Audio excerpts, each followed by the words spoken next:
training they were training for what they were.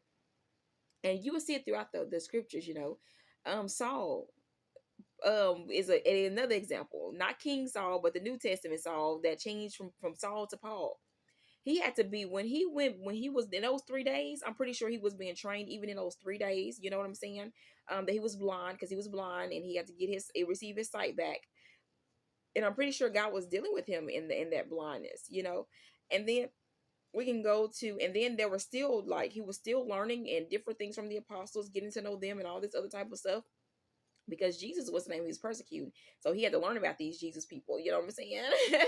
And then you also will go to the Old Testament. If you go to Moses, Moses, he was the deliverer, you guys, before he fled Egypt.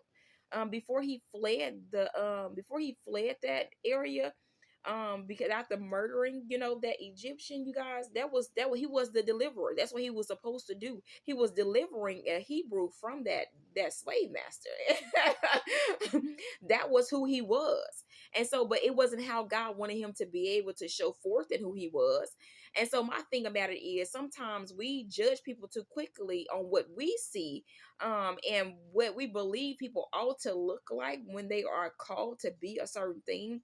And it's like, no, you have to wait. You have to wait until they have fully arrived, because God is the one that's going to be able to get them there.